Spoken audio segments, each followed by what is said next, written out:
Play something or starve, the billionaire laughed at her. Those words would haunt Richard Blackstone for the rest of his life, because what happened next in that upscale hotel restaurant didn't just shock everyone present, it completely shattered everything he thought he knew about talent, class, and human dignity. A homeless 19-year-old girl named Emma had just walked into the most expensive restaurant in Manhattan, asking for work or just a simple meal. Within minutes, she'd be standing at a concert grand piano, about to deliver a performance that would leave a room full of wealthy patrons speechless. If you're watching this, please subscribe and let me know where you're watching from in the comments below. This is the true story of how 10 minutes of music exposed a billionaire's cruelty and revealed a genius hiding in plain sight. Here's what really happened. Emma Rivers had been surviving on the streets of New York for 8 months. Every morning she'd wake up in the shelter, pull on the same worn jeans and faded jacket, and head out to find work. Any work that would pay enough for a decent meal. But Emma wasn't always homeless. Just 2 years ago, she'd been a rising star at Juilliard, a child prodigy who'd been playing piano since she was 4. Her parents, both musicians themselves, had sacrificed everything to nurture her talent. Private lessons, competition fees, the best instruments money could buy. Then the accident happened. A drunk driver took both her parents in one terrible night, leaving Emma with nothing but grief and a mountain of medical bills. The insurance money ran out. The apartment went first, then the piano, then everything else that mattered. Now she cleaned offices at night and waited tables when she could find shifts. Her fingers, once nimble enough to tackle the most complex Chopin etudes, now scrubbed floors and carried trays. The calluses had changed, but the muscle memory remained, hidden beneath layers of survival. This particular Tuesday morning, Emma found herself standing outside the Meridian Grand, a 5-star hotel known for its crystal chandeliers and clientele, who paid more for lunch than most people made in a week. The restaurant's ornate windows revealed glimpses of marble floors and, in the far corner, a beautiful Steinway grand piano that seemed to gleam under the ambient lighting. Emma's breath caught when she saw it. Her fingers twitched involuntarily, remembering. She forced herself to look away. Inside that same restaurant, Richard Blackstone was holding court at his usual table.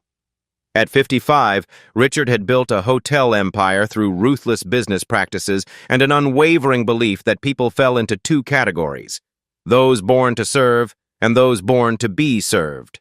He wore his wealth like armor, the perfectly tailored Armani suit, the Rolex that caught the light when he gestured, the air of absolute authority that made waiters nervously adjust their ties when he walked past. Richard believed deeply that success was always deserved, and failure was always a character flaw. The problem with society today, he was telling his lunch companion, a city councilman, is that we've forgotten the value of earning your place. Everyone expects handouts. The restaurant hummed with quiet conversations and the gentle clink of expensive silverware against fine china. The Steinway sat silent in its corner, more decoration than instrument. According to the manager, it hadn't been properly played in years, just background music from hired pianists who played safe, forgettable melodies for the dinner crowd. Emma pushed through the revolving door, her heart hammering. She approached the host stand where an impeccably dressed man looked her up and down with barely concealed distaste. "I'm sorry, but we're fully booked," he said before she could speak. "I'm not looking for a table," Emma replied quietly. "I was wondering if you needed any help in the kitchen or waiting tables or—" Her voice trailed off as she saw his expression. "Miss, this really isn't the place for you. Perhaps you'd be more comfortable at the McDonald's down the street." The words hung in the air. Several nearby diners had stopped their conversations, sensing drama. Emma felt her cheeks burn, but she held her ground. "I'm a hard worker. I have experience. What seems to be the problem here?" The voice cut through the tension like a blade. Richard Blackstone had risen from his table and was walking toward them, his expensive shoes clicking against the marble floor. The host immediately straightened, recognizing his most valuable customer. Mr. Blackstone, I was just explaining to this young lady that we don't have any positions available. Richard studied Emma with the same expression he might use to examine an interesting but ultimately worthless artifact. His eyes took in her worn clothing, her cheap sneakers, the way she clutched a small backpack against her chest. Interesting, he said slowly. And what exactly were you hoping to do here, young lady? Emma lifted her chin, meeting his gaze. Something in his tone made her skin crawl, but desperation overrode pride. Anything honest. I can clean, I can serve, I can wash dishes. I just need work. Richard's mouth curved into what might have been a smile, but his eyes remained cold. Work. He drew the word out, tasting it. Everyone wants to work until they actually have to prove they deserve it. The restaurant had grown noticeably quieter. Other patrons were openly staring now, some pulling out their phones. Emma felt the weight of all those eyes, but something in Richard's tone made her jaw tighten. I'm willing to prove it, she said. Are you? Richard's smile widened. Well then, let me offer you an opportunity. He gestured toward the piano in the corner, and Emma's heart stopped. Entertainment is part of the dining experience here. If you can play something, anything, that's actually worth hearing, I'll make sure you get a meal. Consider it. Earning your keep. The challenge hung in the air like a thrown gauntlet.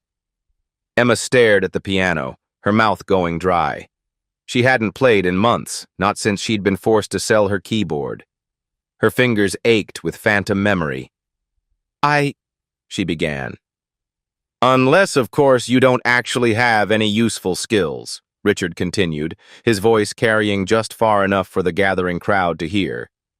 In which case, I think the McDonald's suggestion stands. A few people in the crowd shifted uncomfortably. Others leaned forward, intrigued by the unfolding drama. The host looked mortified, but didn't dare interrupt his most important customer. Emma looked at the piano again. That beautiful Steinway, sitting there like an old friend she'd thought she'd never see again. Her parents' voices echoed in her memory. Music isn't just what you do, Emma. It's who you are. She took a deep breath and looked Richard Blackstone directly in the eyes. I'll play, she said quietly, but when I do, you listen. Something in her voice made Richard's smirk falter for just a moment, but he recovered quickly, gesturing grandly toward the piano. By all means, let's see what you've got. Emma walked toward the Steinway, and with each step, she felt something awakening inside her that had been sleeping far too long. The walk to the piano felt like miles. Emma was acutely aware of every eye in the restaurant following her movement, every whispered comment, every phone being raised to record what was about to happen. Her worn sneakers were silent against the thick carpet surrounding the piano area, but her heartbeat thundered in her ears. Richard Blackstone followed at a leisurely pace, hands clasped behind his back like a professor about to observe a particularly interesting experiment. His voice carried easily across the now quiet restaurant. Ladies and gentlemen, we're about to have some impromptu entertainment, he announced.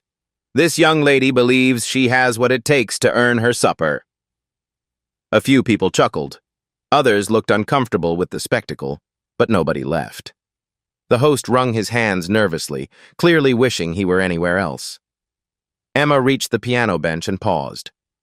The Steinway was even more beautiful up close, ebony black with perfect ivory keys that practically glowed in the ambient lighting. She could see her reflection in the polished surface, and for a moment, she barely recognized herself. When had she become so thin? When had her eyes developed those dark circles? She pushed the thoughts away and gently lifted the keyboard cover. The keys were perfectly clean, tuned, waiting. This was a serious instrument, not some restaurant decoration. Someone had been taking care of it, even if nobody played it properly. Well, Richard's voice cut through her reverie. We don't have all day. My lunch is getting cold. More chuckles from the crowd.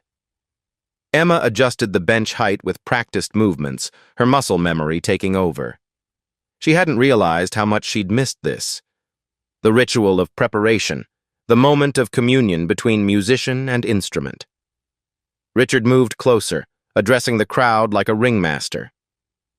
I think we can all agree that everyone should contribute something of value to society. Work for what you receive. It's a lesson many people your age haven't learned. Emma's hands hovered over the keys. She could play something simple, chopsticks or Mary Had a Little Lamb. Take whatever scraps of dignity Richard was willing to offer and walk away with a meal. It would be the smart thing to do. But as her fingers touched the cool ivory, she heard her father's voice. Never apologize for your gifts, Emma. The world needs beautiful things. I'm waiting, Richard said, his patience clearly wearing thin.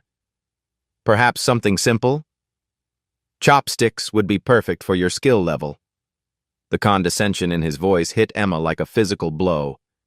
She looked up at him. This man in his expensive suit, surrounded by luxury, who thought her life was a moral failing rather than a series of tragedies she'd never chosen.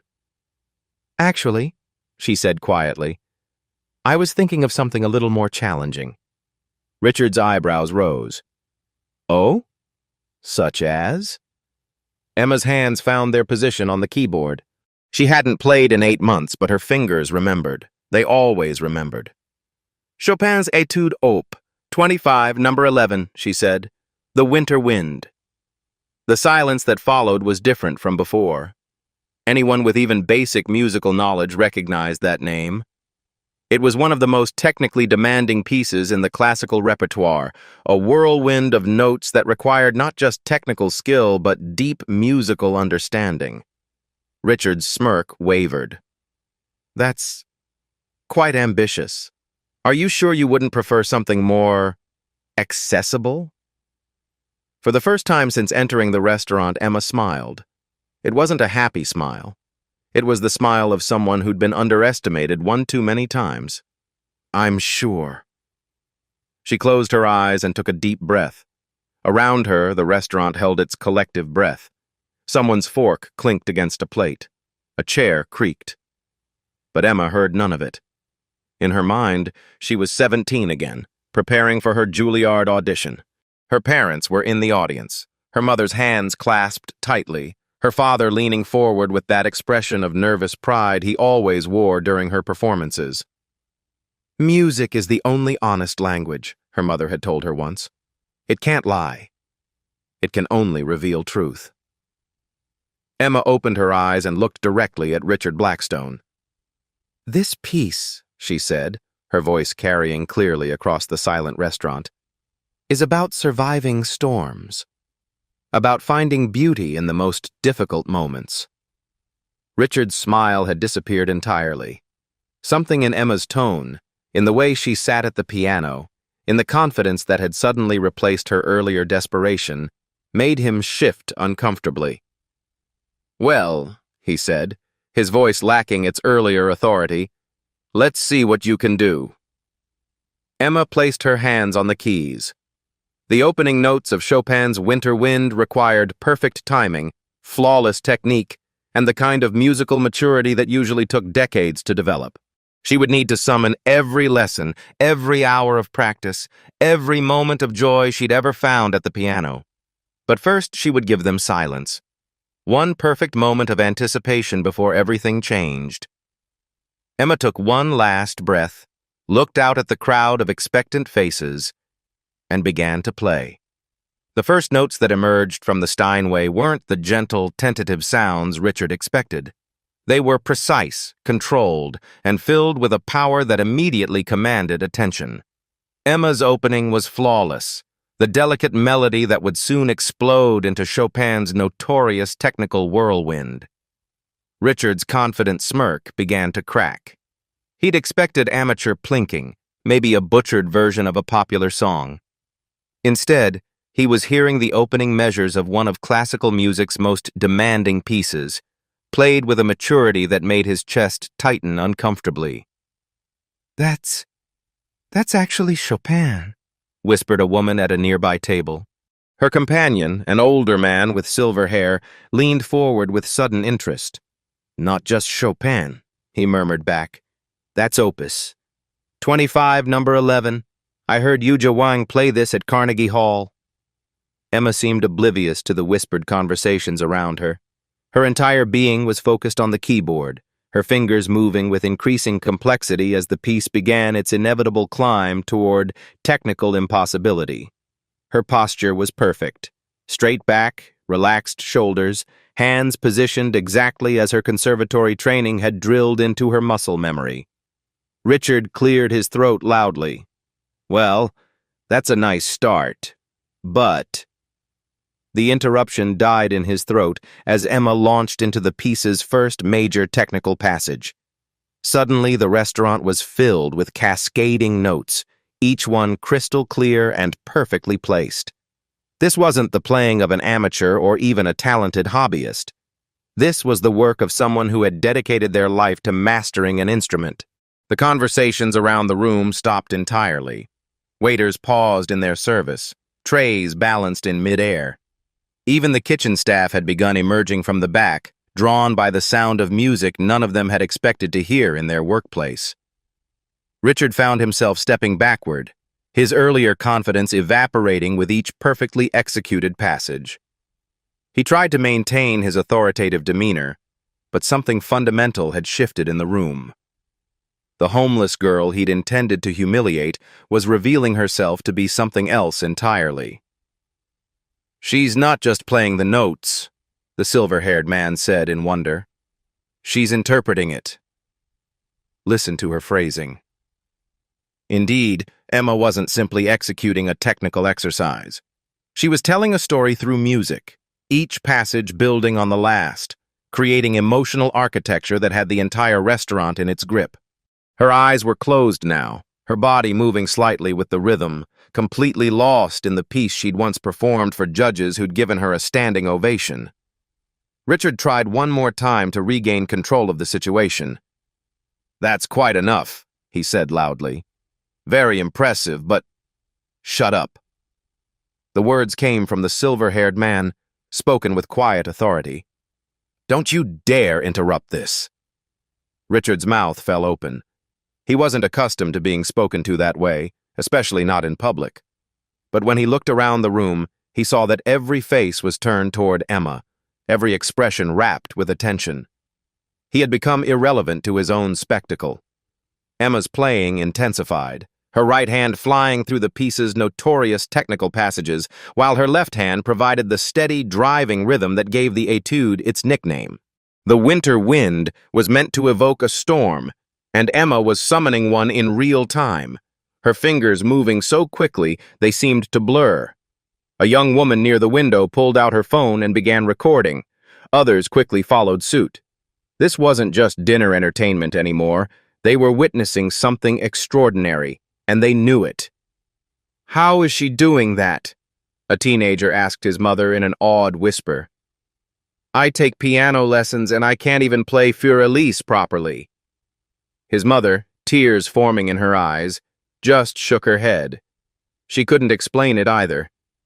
Richard felt sweat beading on his forehead. This was supposed to be simple, a brief humiliation of someone who clearly didn't belong in his world, followed by the restoration of proper order. Instead, he was watching his worldview crumble in real time. Because Emma wasn't just playing beautifully, she was playing with the kind of technical mastery and musical understanding that usually took decades to develop. Every note was intentional, every phrase shaped with the confidence of someone who had lived inside this music for years. The restaurant's acoustics, designed to keep conversations private, now worked in Emma's favor.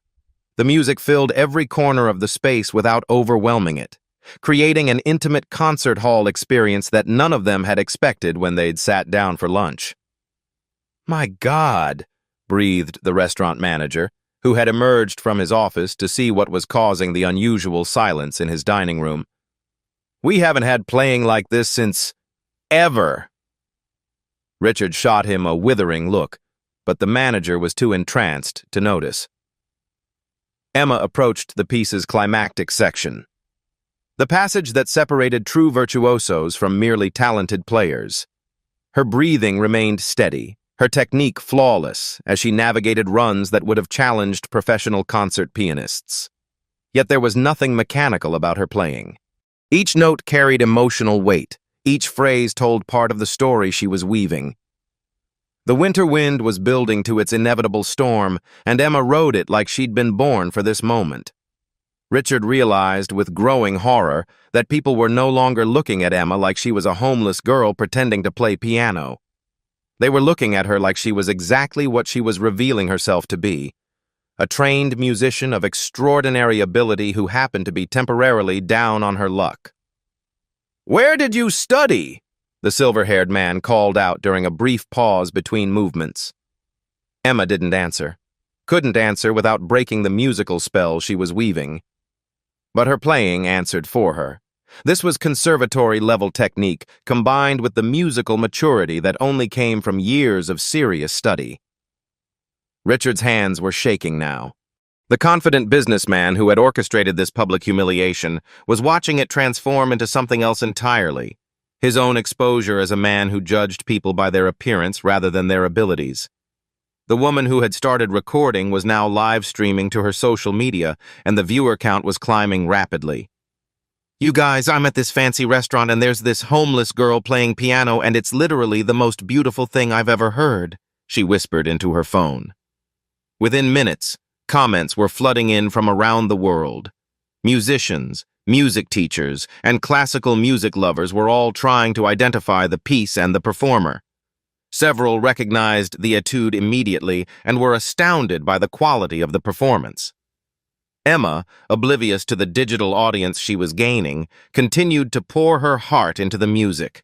Every frustration of the past 8 months, every moment of loss and grief, every memory of her parents and the life she'd lost, it all flowed through her fingers into the keys. But there was something else in her playing, too. Hope. Resilience. The unbreakable core of who she was, beneath the circumstances that had brought her to this moment. Richard looked around the room desperately, seeking some way to regain control of the narrative, but everywhere he looked, he saw faces transformed by the music. People were crying, others were smiling with pure joy.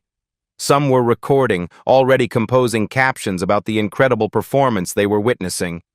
And in the center of it all sat Emma, her worn clothes and tired face transformed by the music flowing through her. She looked, in that moment, exactly like what she was, a true artist, sharing her gift with a world that desperately needed beauty. The climax was coming. Richard could feel it building in the music, in the tension of the room, in his own racing heart. Whatever happened next would determine not just Emma's fate, but his own reputation. The winter wind was about to reach its peak, and Richard Blackstone was about to learn what happened when you underestimated the power of genuine talent. Emma's fingers danced across the keys with impossible precision, each note crystalline and perfect. The winter wind was reaching its most demanding passages, and she navigated them like a seasoned professional returning to a favorite piece after a long absence. Her technique was flawless, but more than that, her interpretation was breathtaking. The silver-haired man leaned forward, recognition dawning in his eyes. "I know that phrasing," he whispered to his companion. "That's exactly how Elena Vasquez taught the piece." "I'd recognize her interpretation anywhere." His companion, a music professor from Columbia, nodded in amazement. "Elena only taught at Juilliard. How could this girl possibly—" But Emma's playing answered questions faster than words could ask them. This wasn't someone who had learned Chopin from YouTube videos or community center lessons. This was conservatory training, years of it, executed with the kind of musical maturity that suggested not just talent but deep, scholarly understanding of the composer's intentions. Richard stood frozen, watching his carefully orchestrated humiliation transform into something unrecognizable. The restaurant had become completely silent except for the music, and the quality of that silence had changed. It was no longer the uncomfortable quiet of witnessing someone's embarrassment. It was the reverent hush of people experiencing something extraordinary. Emma's body moved with the music, her shoulders rising and falling with the emotional peaks and valleys of the piece. Her eyes remained closed, but her expression was completely serene. This was where she belonged, not cleaning offices or scrubbing floors, but creating beauty that could stop time and touch hearts. The teenager who had whispered to his mother earlier was now recording with tears streaming down his face. "Mom, she's incredible," he breathed. "This is better than any concert I've ever been to." A woman at a corner table was frantically typing on her phone. "David, you need to see this," she was texting to someone. "There's a girl playing piano at the Meridian and she's absolutely phenomenal, like prodigy-level phenomenal. The restaurant's acoustics carried every nuance of Emma's performance to every corner of the room. The Steinway responded to her touch like it had been waiting its entire existence for someone who truly understood how to unlock its voice.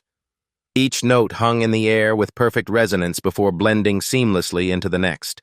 Richard tried to speak, to somehow reassert control over the situation, but found his voice had deserted him. This wasn't supposed to happen. The homeless girl was supposed to fumble through chopsticks or admit she couldn't play at all, providing a neat moral lesson about people knowing their place. Instead, she was delivering a performance that would have earned a standing ovation at Lincoln Center. The live stream that had started with a few dozen viewers now had thousands watching from around the world. Comments poured in faster than anyone could read them. "Who is this girl?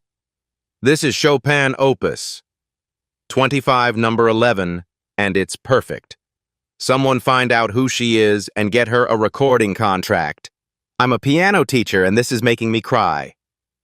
Emma approached the piece's most treacherous passage, a section where the right hand must execute lightning-fast runs while maintaining perfect clarity and expression. Lesser pianists often rushed through it, focusing only on hitting the correct notes. But Emma shaped each phrase like a master sculptor working with sound. The restaurant manager had called over his entire staff to listen. Bus boys, servers, kitchen staff, everyone stood in the periphery, mesmerized. Several of the servers were crying openly, overwhelmed by the unexpected beauty that had invaded their ordinary workday. "In 20 years of managing restaurants," the manager whispered to his assistant manager, "I have never heard anything like this. Never." Richard's throat felt dry. He looked around the room and realized that something fundamental had shifted. People weren't looking at Emma like she was a homeless girl anymore. They were looking at her like she was exactly what she was revealing herself to be, a world-class musician who deserved respect, attention, and admiration. But Emma herself seemed unaware of the transformation happening around her. She was lost in the music, in the joy of reconnecting with the part of herself she thought she'd lost forever. Her fingers moved with the confidence of muscle memory perfected through years of disciplined practice, but her heart poured into every phrase. The piece began its descent toward the final climax, and Emma's playing intensified. The winter wind was reaching its emotional peak, and she rode the musical storm with the skill of someone who had learned to find beauty in chaos. A food critic who had been dining anonymously in the corner was now taking notes frantically. "This isn't just exceptional playing," she scribbled. "This is artistry of the highest order." How is someone of this caliber unknown? But Emma wasn't unknown. Not really. She was just invisible to people who had learned to look past anyone who didn't fit their expectations of what talent looked like. The silver-haired man pulled out his own phone and began making calls. "David, you need to drop everything and get down to the Meridian Grand," he said urgently. "There's a pianist here you need to hear." "No, I'm serious. This is the real deal." David turned out to be David Richardson, artistic director of the New York Philharmonic, and within minutes, he was on his way across town, abandoning his own meeting because Dr. James Hartford, the silver-haired man who had recognized Elena Vasquez's interpretation, had never been wrong about talent. Richard watched the phone calls, the live streams, the tears on the faces around him, and felt something close to panic. This was spiraling completely beyond his control. What had started as a simple demonstration of social hierarchy was becoming something that might define how people saw him for years to come. Emma's left hand maintained the steady, driving rhythm, while her right hand soared through passages that would challenge professional concert pianists. But there was nothing mechanical about her technique. Every note served the music. Every phrase told part of the story she was weaving through sound. The winter wind was building to its inevitable conclusion, and Emma shaped each approaching climax with the patience and skill of a master storyteller. She wasn't just playing notes on a page, she was channeling Chopin's own emotional journey, making it fresh and immediate for everyone in the room. A young conservatory student who had been dining with her parents recognized not just the piece but the level of interpretation.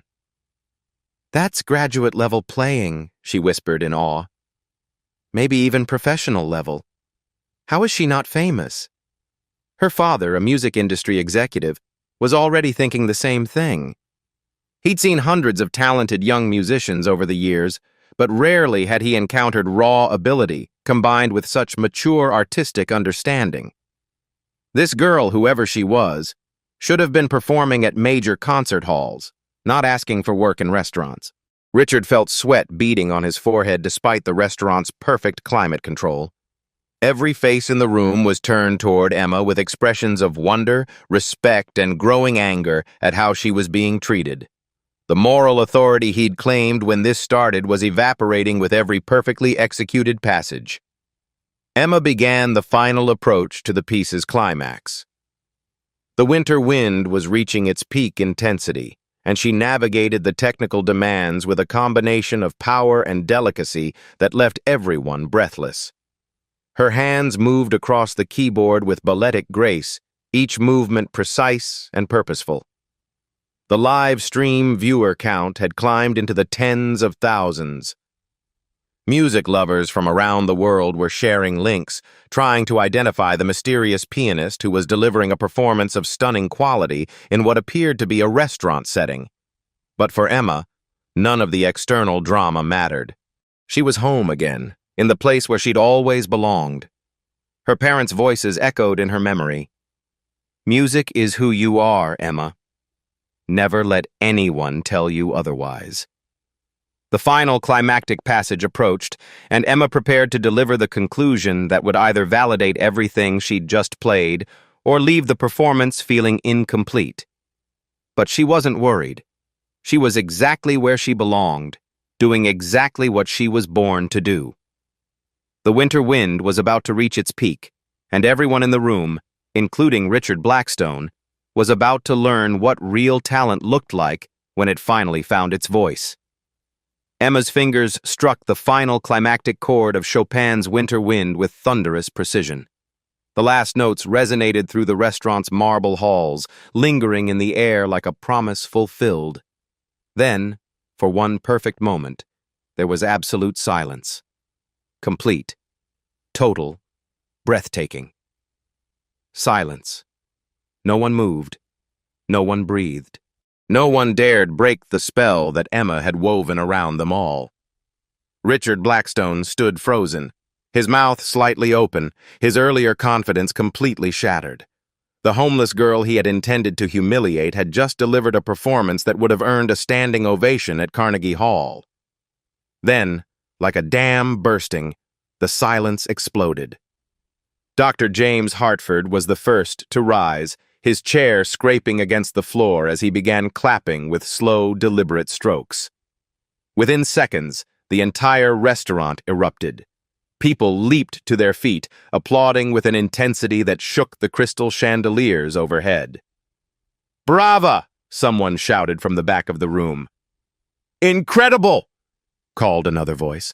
The teenager who had been recording was sobbing openly while he clapped. "That was the most beautiful thing I've ever heard in my life," he choked out between tears. Emma opened her eyes slowly, as if awakening from a beautiful dream. She looked out at the crowd of people on their feet, their faces transformed by what they had just experienced, and for a moment she seemed confused. Then a small, wondering smile spread across her face. But it wasn't triumph in her expression. It was pure joy. The joy of sharing music, of connecting with people through the universal language that her parents had taught her to speak fluently. Richard stood in the middle of the chaos, no longer the center of attention, no longer in control of anything. People pushed past him to get closer to Emma, to thank her, to congratulate her on what they'd just witnessed. "Miss," Dr. Hartford called out, his voice carrying over the applause. "What's your name?" Emma wiped tears from her cheeks. She was crying too now, overwhelmed by the response. "Emma," she said softly. "Emma Rivers." "Emma Rivers," Hartford repeated, as if testing how the name felt. "Where did you study?"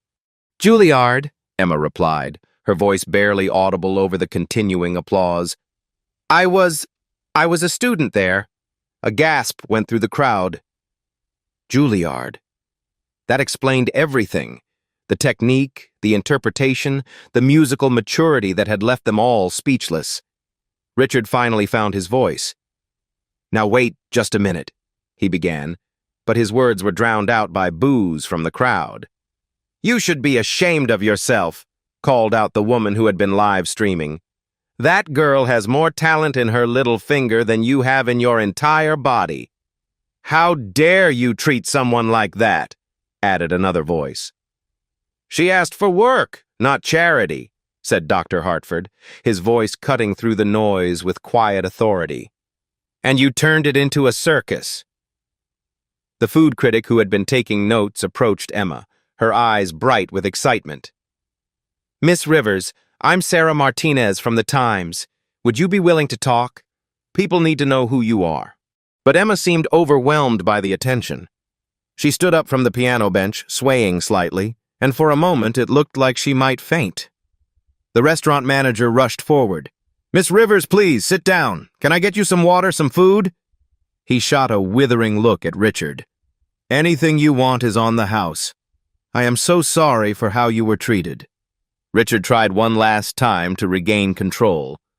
"Look, I was just trying to give her an opportunity." "To humiliate her," Dr. Hartford interrupted coldly. "That's what you were trying to do. But what you actually did was reveal something extraordinary." Hartford turned to Emma, his expression gentle. "My dear, I'm Dr. James Hartford from the New York Conservatory. I need to ask you, why aren't you performing professionally?" Emma's voice was barely a whisper. "My parents died 2 years ago. I couldn't afford to continue school. I've been surviving however I could." The silence that followed was different from before. This wasn't the reverent quiet of musical appreciation. This was the heavy silence of people grappling with injustice, with the realization that extraordinary talent could be hiding in plain sight among those society chose to ignore. "Talent doesn't know social class," Emma said quietly, looking directly at Richard for the first time since finishing her performance. The words hung in the air like a musical phrase, simple and profound. Several people in the crowd nodded, some wiping away tears. Richard's face had gone white. The viral video of his behavior was already spreading across social media, accompanied by Emma's breathtaking performance. His name was being attached to one of the most beautiful demonstrations of human dignity anyone had ever witnessed, and he was not coming off well in the comparison. A commotion near the entrance caught everyone's attention. David Richardson, the artistic director of the New York Philharmonic, had arrived and was pushing through the crowd with several other people Emma didn't recognize but who clearly belonged in the music world. "Where is she?" David asked urgently. "Where's the pianist?" Dr. Hartford smiled and gestured toward Emma. "David, meet Emma Rivers. Emma, this is David Richardson, no relation, from the Philharmonic." David studied Emma with the intense gaze of someone who had spent his life evaluating musical talent. "Miss Rivers, I heard the last few minutes through Dr. Hartford's phone. Would you be willing to play something else?" Emma looked around the room, still overwhelmed by the attention, the applause, the complete reversal of everything that had happened in the past hour. She began, then stopped. She looked at the piano, then at the faces surrounding her, faces full of respect, admiration, and hope. "Everyone has a song inside them," she said, her voice growing stronger. "I just want to share mine." The crowd erupted in applause again, but this time it was different. This wasn't just appreciation for a beautiful performance. It was recognition of a beautiful human being who had maintained her dignity and grace despite everything life had thrown at her. Richard Blackstone stood at the edge of the crowd, forgotten and irrelevant, watching his intended victim become the hero of a story that would be told and retold for years to come. The piano waited, and Emma was finally ready to claim her place in the world again. The aftermath unfolded like a fairy tale, but one grounded in the very real consequences of viral fame and genuine talent finally recognized. Within an hour, Emma's performance had been viewed over 1 million times across multiple social media platforms. The hashtag Emma Rivers was trending worldwide, with musicians, music lovers, and social justice advocates sharing the video and demanding to know more about the extraordinary young woman who had turned a moment of intended humiliation into a triumph of human dignity. Richard Blackstone sat alone at his table, his expensive lunch untouched and cold. His usual dining companions had quietly excused themselves, unwilling to be associated with what everyone was calling the most tone-deaf display of privilege in recent memory. His phone buzzed constantly with calls from his PR team, board members, and journalists seeking comment. The restaurant manager, James Morrison, had quietly asked Richard to settle his bill and leave. "Mr. Blackstone," he'd said with professional courtesy, barely masking his disgust, "I think it would be best if you took some time away from the Meridian. Your membership will be under review."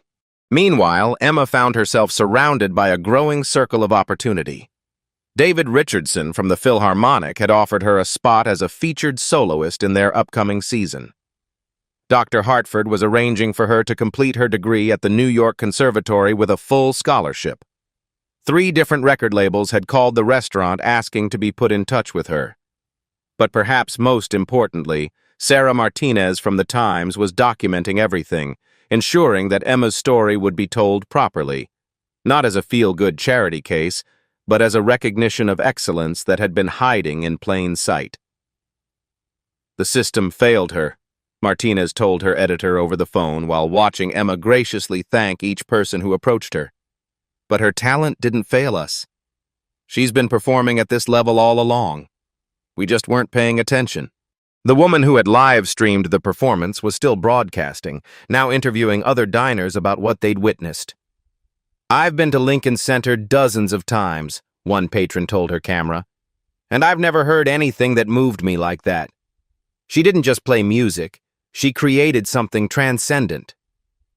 Emma, still overwhelmed but growing more composed by the minute, found herself in an impromptu receiving line of people wanting to shake her hand, thank her, or simply tell her how her music had affected them.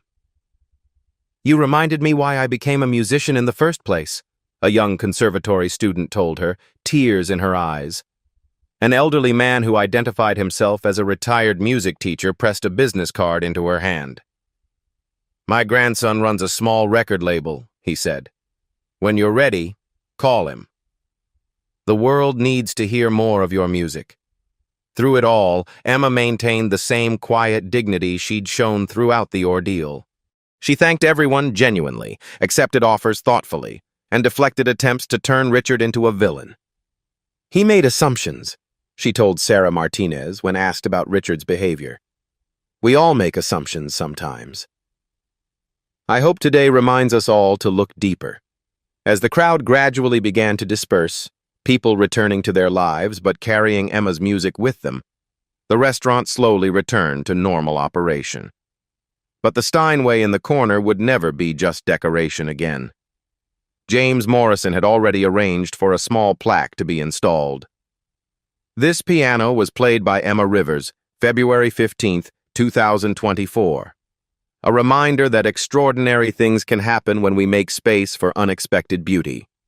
Richard Blackstone's attempts to teach a lesson about earning your place had backfired spectacularly.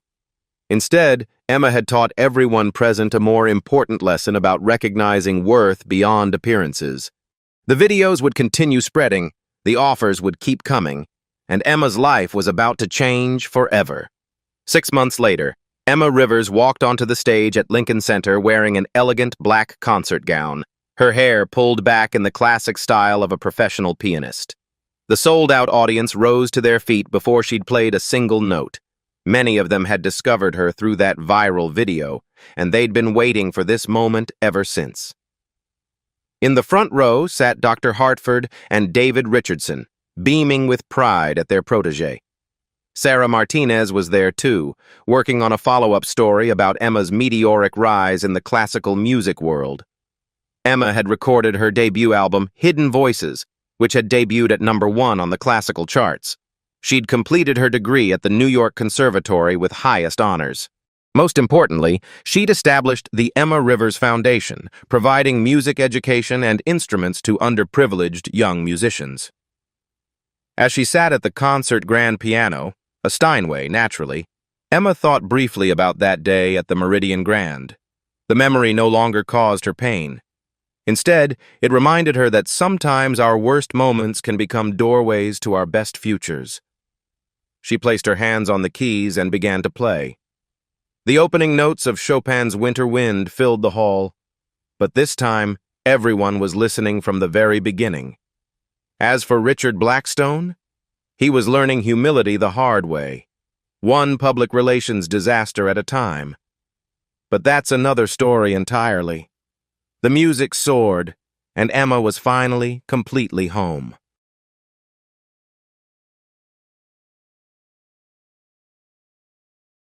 What happened today isn't just a story, it's a reminder. Silence protects systems, but courage rewrites them. At Beat Stories, we don't just watch change, we document it. Subscribe for more real stories that challenge power and amplify truth.